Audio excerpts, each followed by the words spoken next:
Graça e paz, povo abençoado do Senhor. É com muita alegria que, mais uma vez, vamos estar adentrando na presença desse Deus maravilhoso. Vamos estar falando com Deus neste momento, colocando as nossas vidas diante do altar do Senhor. Senhor, queremos te agradecer, ó Pai, pela alegria de podermos, Senhor, buscar a Tua face, Paizinho. Quero te louvar, ó Pai, por mais um dia de vida que o Senhor nos concede, por mais uma semana que se inicia hoje. Quero colocar diante do Senhor cada pessoa, ó Pai, que está, Senhor, ouvindo, Senhor, esta mensagem neste momento, Paizinho, que sejam transformadas, impactadas pelo poder do Teu Santo Espírito, que suas forças, sua fé, sua alegria seja renovada no Senhor, para o engrandecimento do Teu santo nome. Paizinho querido, queremos pedir, Senhor, a direção e o discernimento do Teu Santo Espírito para estarmos no centro da Tua vontade. Nos capacite, Senhor, a Te servir com fidelidade. Abra o nosso entendimento, Senhor. Amoleça os nossos corações, ó Pai, para que possamos ter um coração sensível, quebrantado diante do Senhor, para que haja transformação e mudança em nossas vidas. É a oração que fazemos em nome de Jesus. Amém. Quero convidar a todos para abrirem as suas Bíblias em Romanos.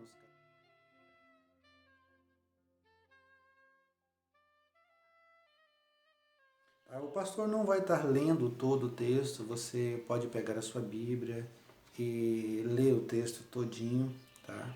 O pastor vai estar destacando alguns versículos para evitar de que o vídeo fique muito comprido, tá bom? Eu quero destacar o verso 18 de Romanos capítulo 2, que diz assim, ó: Portanto, a ira de Deus é revelada do céu contra toda impiedade e injustiça dos homens, que suprime a verdade pela injustiça. Ou seja, a ira de Deus está sobre a humanidade, ou seja, a ira de Deus ela vai se manifestar contra a humanidade. Muitas pessoas estão afirmando por aí, por causa desse coronavírus, por causa de lutas, por causa de guerra, que isso representa a ira de Deus. Na verdade, isto é muito mais do que a ira de Deus. Isso são as profecias de Deus se cumprindo, os finais do tempo que estão chegando. Mas o tratar de Deus no Novo Testamento é bem diferente do tratar de Deus no Velho Testamento, como alguns têm defendido aí, que Deus manda leões, que Deus manda serpentes, que Deus move a natureza para castigar as nações. Isso aconteceu muito no Velho Testamento, sim. Nós vemos lá com Noé, nós vemos isso se repetir na nação de Israel, quando o Senhor manda serpente, quando o Senhor manda leões que devoravam as pessoas. Nós vemos isso se repetindo em Sodoma e Gomorra. No Velho Testamento nós vemos muita dessa situação. Mas no Novo Testamento, a partir da Nova Aliança, nós estamos no período da graça. E muitas pessoas acham que nós estamos passando por problemas, por tribulações, por lutas, e que por causa disso é o castigo de Deus. E na verdade a Bíblia não está dizendo isto. No Novo Testamento, depois que Jesus Cristo veio, nós tivemos situações muito piores do que nós estamos vivendo agora, com apenas um vírus, não é isso? E as pessoas já estão desesperadas. Portanto, a ira de Deus se revela acima de todas as pessoas. Isso está se referindo ao juízo de Deus que será trazido para a vida das pessoas no dia do julgamento, quando Jesus vier sobre as nuvens. Nós vamos estar se aprofundando sobre isso ao decorrer da nossa reflexão. O verso 24 diz assim, ó: Por isso Deus os entregou à impureza sexual segundo o desejo pecaminoso do seu coração, para a degradação do seu corpo entre si.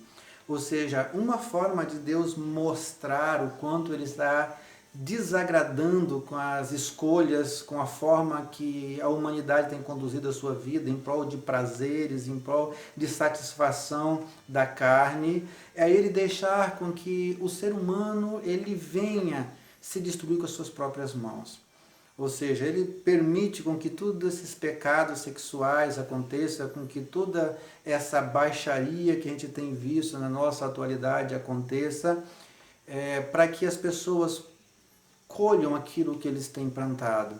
Ou seja, por causa do sexo, por exemplo, nós vimos aí muitas doenças sexuais transmitidas, né? Milhares de pessoas morrem todo ano devido à AIDS, e alguns vão falar, mas a AIDS não mata, ela baixa a imunidade e qualquer doença, né, pode levar a óbito por causa da sua imunidade. E tem sido uma doença que tem matado muito e quase não se ouve falar, não é isso? Então nós temos que tomar muito cuidado. A hepatite B, hepatite C tem sido uma das enfermidades que mais matam no mundo. Chega a matar milhões de pessoas por ano e nem é comentado a respeito disso. E na verdade são doenças causadas e procuradas pelos homens, que é devido ao seu mau cuidado, má administração do o templo do Espírito Santo, o comer mal, o se alimentar mal, não é isso? A química que é colocada nos alimentos, e assim consecutivamente. Então Deus nos entregou em muita situação em nossa sorte, e o fruto, infelizmente, que colhemos de doenças e males são escolhas nossas que infelizmente fazemos no nosso dia a dia. O verso 28 diz, além do mais, visto que desprezam o conhecimento de Deus, ele os entregou a uma disposição mental reprovável para praticarem o que não deviam. Misericórdia. Ou seja, Deus deixou a humanidade de acordo com o seu curso. Então, o mal que está no coração do homem, ele vem à tona. Pessoas matam, pessoas roubam por dinheiro. Nós vemos em países e mais países aí sendo desviado dinheiro, não é isso? Pessoas morrendo nos hospitais, morrendo nos corredores por causa que pessoas roubam o dinheiro que é para a saúde, desviam dinheiro que era para ser aplicado na saúde. A criminalidade aumenta, a nossa polícia não tem estrutura nenhuma. Por quê? Por causa de dinheiros que são desviados, que poderiam ser investidos em segurança pública e não são investidos. Ou seja, e o coração do homem está inclinado em fazer o mal, o coração do homem está inclinado em destruir o seu próximo, desde que isso se torne felicidade para ele. Não é isso? Eu exploro o meu funcionário para que eu possa ficar rico, eu exploro as pessoas para que eu possa satisfazer as minhas necessidades. E isso tem acontecido dia após dia, e isso tende a agravar. Na mão de poucas pessoas está grande parte de dinheiro, enquanto muitas pessoas estão passando por privações, fome, necessidade, e em alguns países até morrendo de fome sem ter o seu alimento de cada dia. O verso 32 diz, embora conheçam o justo decreto de Deus de que as pessoas que praticam tais coisas merecem a morte, não somente continuam praticando-as, mas também aprovam aqueles que praticam. Ou seja, a palavra de Deus nos diz que muitos pecados são dignos de morte, e infelizmente a humanidade, por causa que está entregue a seu mal, pratica tais pecados e ainda apoiam aqueles que o praticam. Hoje mesmo, quando nós vemos os recursos humanos, defende mais, o marginal defende mais a pessoa que está presa por matar alguém do que um trabalhador que está passando fome em casa. Você não vê eles levando cesta, você não vê eles apoiando, você não vê eles brigando lá no corredor dos hospitais, as pessoas que estão doentes, estão enfermas, mas no presídio eles se fazem presente. Não é que eles não devam estar lá, eles devem estar lá também, mas nós temos que valorizar todos e não somente uma faixa etária de pessoas, porque os valores estão invertidos, São defendidos estrupadores, são defendidos assassinos, pessoas que infelizmente estão pagando pelos seus crimes, enquanto que muitas pessoas de bem não têm ninguém para defendê-los. Tá? Em Romanos capítulo 2, verso 16, diz assim, isso acontecerá no dia em que Deus julgar o segredo dos homens mediante Jesus Cristo, conforme o decreto do Evangelho. Louvado seja o Senhor. Ou seja, o juízo de Deus para as nações será entregue no dia em que Jesus Cristo vir. Então ele vai dar as sentenças entre todas as nações, para que aquelas pessoas que viveram em Cristo estarão vivendo com Cristo na Nova Jerusalém. Aquelas pessoas que viveram sem Cristo, infelizmente, serão lançados no lago de fogo e enxofre, que a Bíblia fala que é a segunda morte. Misericórdia. Talvez você deve estar pensando que é uma época de muita tribulação, muita luta, que é perseguição e que Deus tem que agir porque é a hora do Senhor vir. Vamos ver né, o que aconteceu, né, isso, ao decorrer da história do cristianismo, ao decorrer da história da humanidade. Em 1231 é instituída a Inquisição, que tinha como missão identificar os livros hereges segundo o conceito da Igreja Católica Apostólica Romana e tirar as confissões daqueles que se levantavam contra a doutrina da Igreja, havendo muita tortura e muitas pessoas que eram mortas por causa disso. Nessa época se levanta, né, John Wycliffe, um dos grandes homens usado por Deus, pregando a liberdade religiosa, pregando a respeito da liberdade de podermos ler a Bíblia e colocarmos em prática, e ele foi perseguido duramente por querer mostrar a verdade para a nação. Não muito distante, em 1369, John Hus, ele começa o seu trabalho tentando defender também a liberdade religiosa, de pregar o Evangelho, de ler a Bíblia livremente. E em 1415 ele é julgado, condenado e sentenciado à morte, e ele é morto em praça pública, queimado na fogueira, simplesmente por causa que ele pregava contra o Império Católico Apostólico Romano e defendia a Bíblia como a palavra do Senhor e que deveria ser levada em consideração. Nesse contexto da Inquisição, um dos mais cruéis inquisidores foi Tomás de Torquemada. Ele governou em 1420 a 1498. Nesse momento em que ele governou, esses anos que ele governou, ele julgou e lançou para fora, né, da Espanha cerca de 170 mil judeus e condenou à fogueira 2.000 pessoas judias que foram queimadas como exemplo de não se rebeliar contra a igreja da época. Nesse mesmo contexto se levanta, Martinho Lutero, que em 1517 ele vai pregar, né, na porta da igreja de Winterburgo as suas 95 teses, se levantando contra a venda de indulgências, se levantando contra a exploração que estava existindo, né, pelo Império na época, e ele é duramente perseguido pelo Império, não é isso? E ele chega a ser excomungado, não é isso, pelo Papa Leão X, e ele não se deixa abater com isso e continua pregando o Evangelho, continua levantando as suas teses, continua falando a respeito de Cristo, e por ele ser excomungado e sentenciado à morte, o príncipe da Saxônia vai e defende ele, protege ele e coloca ele no castelo de Wastenburg, onde ali ele tem o privilégio de traduzir a Bíblia para a linguagem alemã, traduzir o Novo Testamento para a linguagem alemã, para que as pessoas pudessem ter acesso à palavra de Deus nesse tempo de perseguição. Em 1530 divulgou seus principais princípios, ou seja, ele defendia a salvação pela fé, não pelas obras e não pela igreja. Ou seja, nós somos salvos mediante a fé no Senhor Jesus Cristo. Era isso que ele defendia. A presença da verdade sobre a fé cristã somente na Bíblia, tirando o monopólio de que homens deveriam defender ou serem portadores da salvação, ou igrejas serem portadores da salvação, mas a verdade a respeito de Deus e da salvação estava na Sagrada Escritura.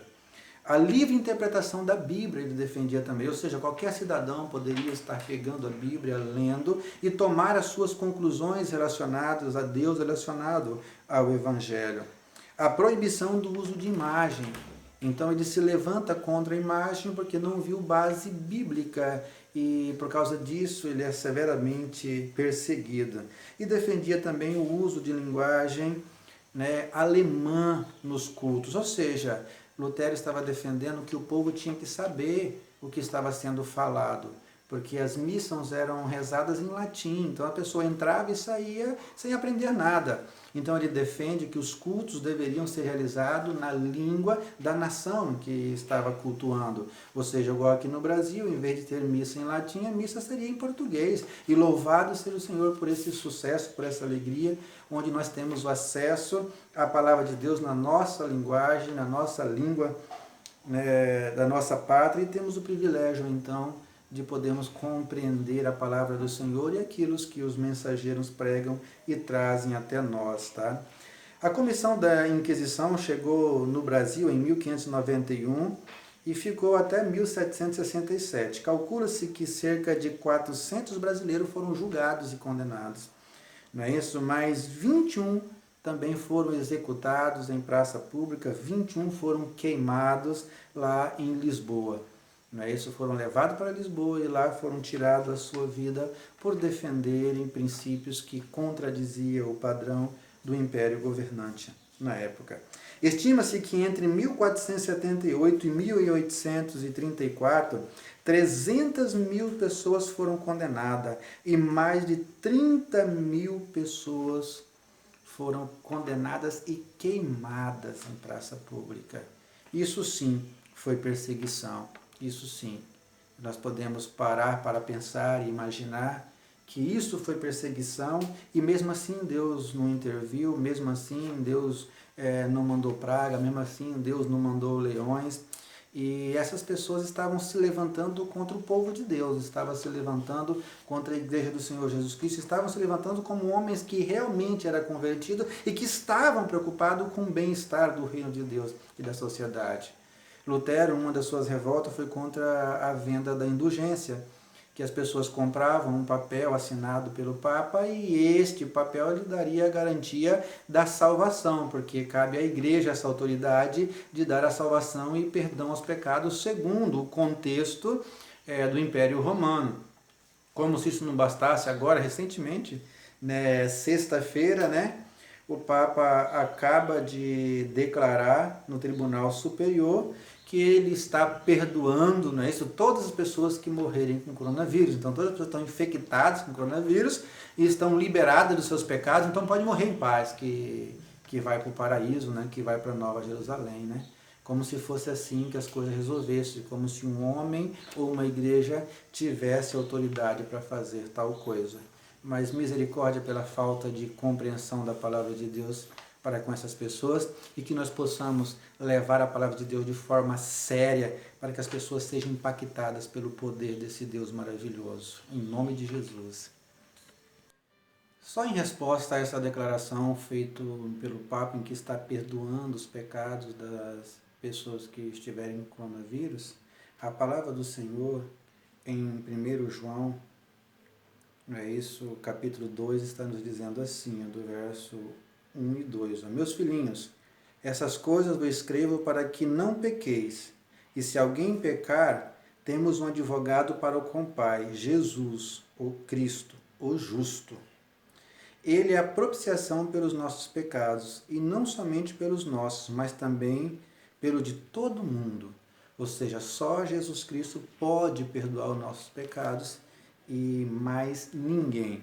Quando nós vamos lá em Atos, capítulo 4, do verso 10 ao verso 12, diz assim, seja conhecido de vós todos e de todo o povo de Israel, que em nome de Jesus Cristo, o Nazareno, aquele a quem vós crucificaste e a quem Deus ressuscitou dos mortos, em nome desse é que este está são diante de vós. E a pedra que foi rejeitada por vós, os edificadores, a qual foi posta por cabeça de esquina, em nenhum outro há salvação, porque debaixo do céu nenhum outro nome há dado entre os homens, pelo qual devamos ser salvos. Louvado seja o Senhor nosso Deus. Ou seja, o único capaz de perdoar pecado é Jesus Cristo, o único capaz de nos dar a salvação é Jesus Cristo, não é igreja, não é papa, não é padre, não é pastor, ninguém tem autoridade para dar salvação. Eu só posso perdoar o pecado de alguém quando eu sou ofendido por alguém. Então essa pessoa chega até mim, pede perdão, então eu perdoo ele da ofensa que ele me fez. Mas quem tem autoridade de perdoar pecado diante de Deus é somente Jesus Cristo, o Filho de Deus, porque a ele foi dada essa responsabilidade. Louvado seja o Senhor. Quando nós vamos em João capítulo 5, verso 22, lá no Evangelho de João, além disso, o Pai a ninguém julga, mas confiou todo o julgamento ao Filho. Então, cabe ao Senhor Jesus Cristo nos dar a salvação, nos dar a vida eterna, perdoar os nossos pecados, mas no último dia, ele vem como juiz para tecer o julgamento sobre a vida de todos os seres humanos que viveram na face da terra. Há um juiz para quem me rejeita e não aceita as minhas palavras.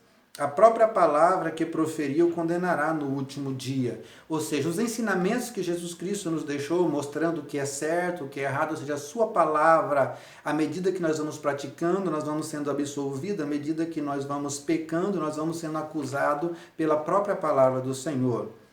No princípio era aquele que é a palavra.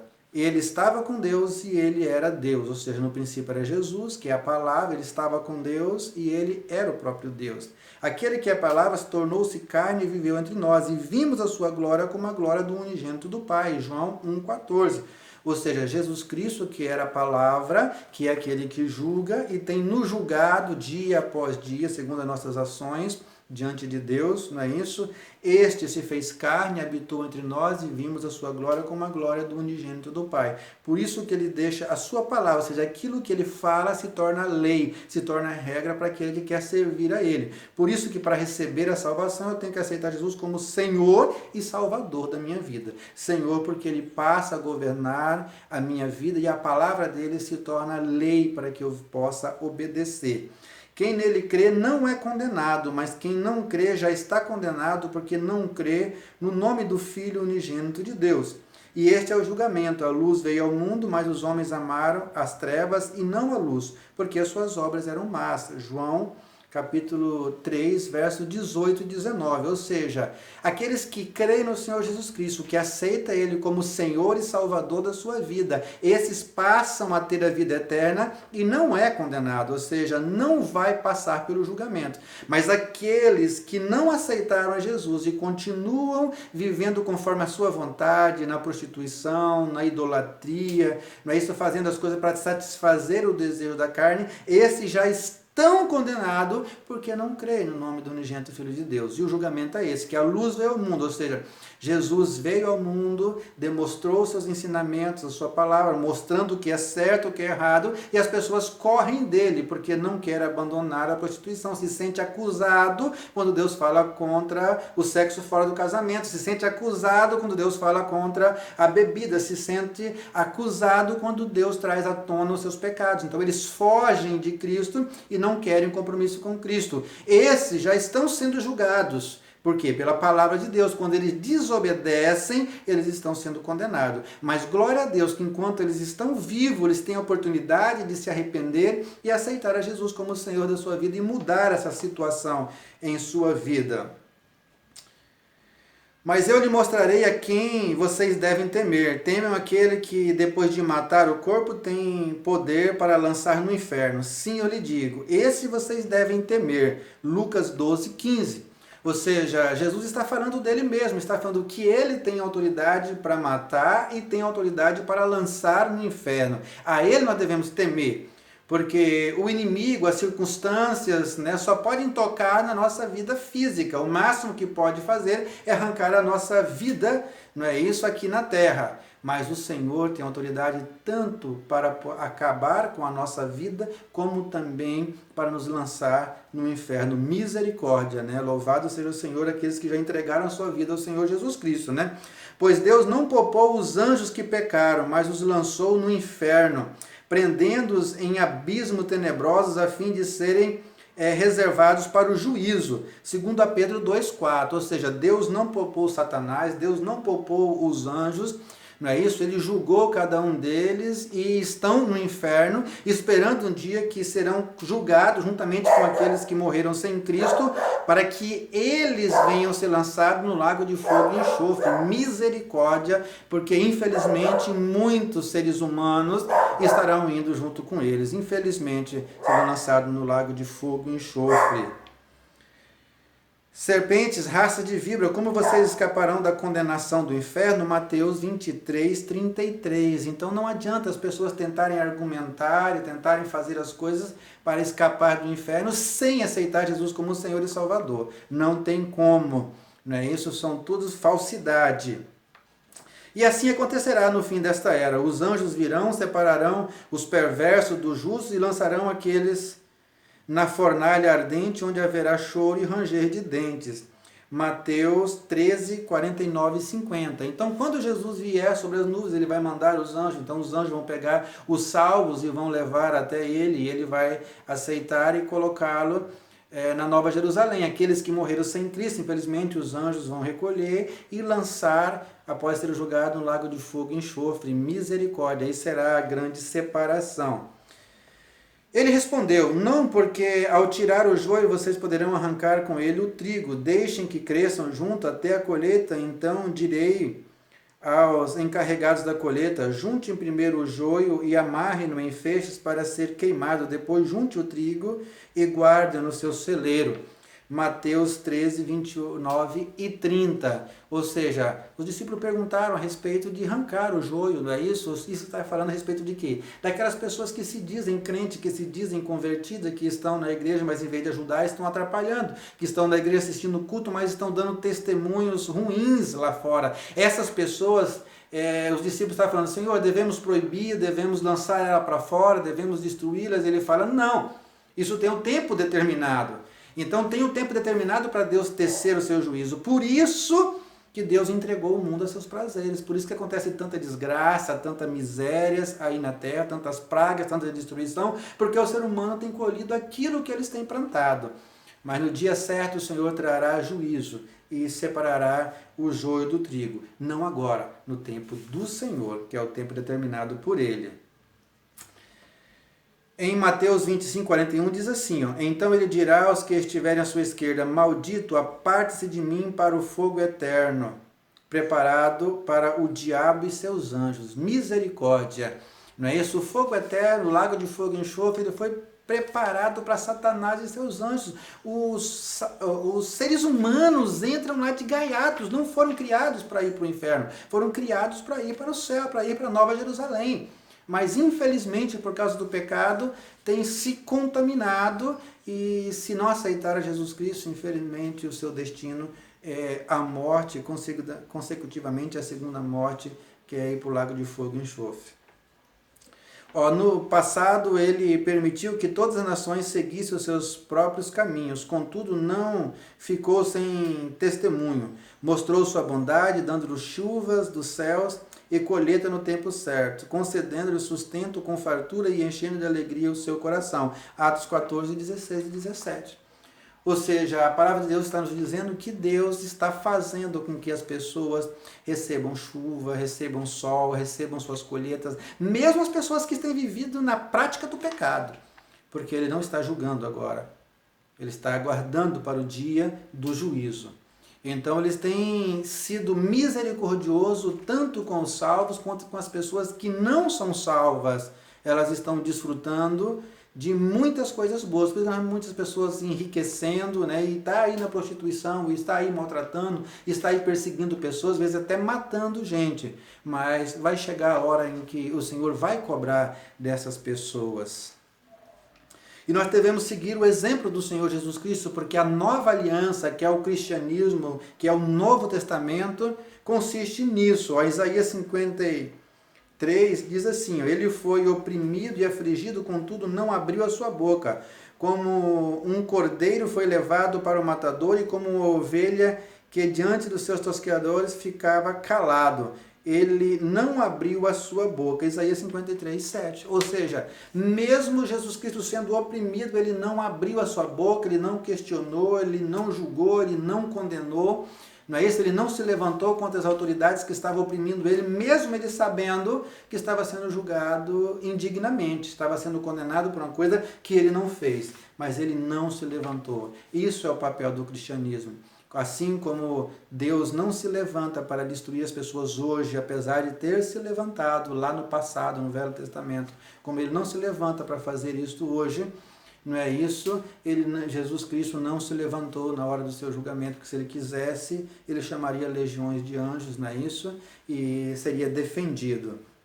Aí em 1 Pedro capítulo 2, verso 20 a 24 diz assim: pois que vantagem há em suportar sofrimento recebido por ter cometido mal? Não há vantagem nenhuma, não é isso? Quando nós vamos na parte final, ele mesmo levou em seu corpo os nossos pecados sobre o madeiro, a fim de que morrêssemos para os pecados e vivêssemos para a justiça. Por suas feridas vocês foram sarados. Ou seja, Jesus Cristo sofreu aqui na terra privações para que eu e você, para que nós fôssemos curados, fôssemos sarados e recebêssemos a vida eterna. O Senhor tem o melhor para você. O Senhor quer te dar bênção, o Senhor quer derramar a presença dEle, o poder dEle, a salvação, a alegria sobre a sua vida. Não é isso? E Ele pagou um preço muito caro para que pudesse nos dar a vida eterna e para que pudesse, neste momento, estar se levantando para ser bênção na vida de cada pessoa que abre o coração para recebê-lo e obedecê-lo. Em 1 Coríntios capítulo 4, verso 16, diz assim: portanto, suplico que sejam meus imitadores. Apóstolo Paulo está falando, sede meus imitadores. Quando nós vamos em 1 Coríntios, capítulo 11, verso 1, torne-se meus imitadores como eu sou de Cristo. Ou seja, o apóstolo Paulo está falando, assim como ele obedece a Cristo, nós devemos também obedecer a Cristo, tendo ele como exemplo. Efésios, capítulo 5, verso 1, diz assim: portanto, sejam imitadores de Deus como filhos amados. Quando aceitamos ao Senhor Jesus Cristo, nós assumimos a responsabilidade de imitar Jesus Cristo no nosso dia a dia, demonstrando amor, levando a presença de Deus para a vida das pessoas. E quando nós vamos em 1 Tessalonicenses, capítulo 1, verso 6, diz assim: de fato, vocês se tornaram nossos imitadores e do Senhor. Apesar de muito sofrimento, receberam a palavra com alegria que vem do Espírito Santo de Deus. Louvado seja o Senhor. Ou seja, está falando a respeito da igreja de Colosso, a respeito do sofrimento, das tribulações que ela estava passando, e ela permanecia firme, adorando e engrandecendo ao Senhor. E é por isso que nós temos que tomar a igreja como exemplo, a igreja primitiva, né, a igreja de Éfeso, né, e a igreja de Tessalônica, que mesmo diante das perseguições não se desanimavam, mas muito pelo contrário, pregava o evangelho, anunciava ao Senhor, anunciava a palavra de Deus por onde eles passavam. Então, que agora nesse momento de crise que estamos vivendo, que é crise econômica por causa dessa pandemia, que nós possamos firmarmos a nossa vida na presença do Senhor, confiar que Ele vai nos guardar, confiar que Ele vai nos proteger, confiar que Ele tem o melhor para nós, entender que isso é só fagulha do sofrimento que Jesus passou, que homens que foram muito mais usados do que nós passaram por tribulações, como o apóstolo Paulo, que foi preso durante muitos anos, escrevendo as suas cartas, né, como o próprio Pedro, que foi crucificado de cabeça para baixo, mas continuou servindo ao Senhor até o último dia da sua vida, não se deixando abater pelas perseguições, não deixando-se abater pelas lutas, como Estevão, que foi apedrejado e mesmo assim continuou testemunhando do Senhor, e até no momento da sua morte ele vê os céus abertos, Jesus sentado à direita de Deus. E que nós, como servos do Senhor agora, possamos estar nos alegrando no Senhor, não deixando que essas enfermidades, que esses problemas, que essas lutas venham nos abater, mas que abramos o nosso coração para louvar a Deus, mesmo em momentos de crise, mesmo em momentos de dificuldade, para que o amor de Deus resplandeça em nossa vida e chegue sobre a vida das pessoas que estão em nosso lado. Que nesse momento de caos, nós possamos levar a esperança através da pessoa do Senhor Jesus Cristo. Que neste momento em que as pessoas estão perturbadas, em que as pessoas estão preocupadas com o seu dia de amanhã, que nós possamos levar a palavra de Deus, levar o amor de Deus, levar a esperança, mostrarmos a diferença como servo do Senhor, porque a nossa esperança não está apenas nessa vida, mas está na certeza de que estaremos com Cristo na Nova Jerusalém. Louvado seja o Senhor, e que nós possamos testemunhar desse Deus maravilhoso a cada dia, dedicando a nossa vida em fazer a vontade do Senhor. Amém? Vamos orar agora, encerrando o nosso culto. Vamos pedir para que Deus possa estar abençoando a nossa vida. Vamos estar orando pela nossa nação, vamos estar orando pelo mundo, colocando diante de Deus. Feche os seus olhos agora e vamos estar falando com Deus.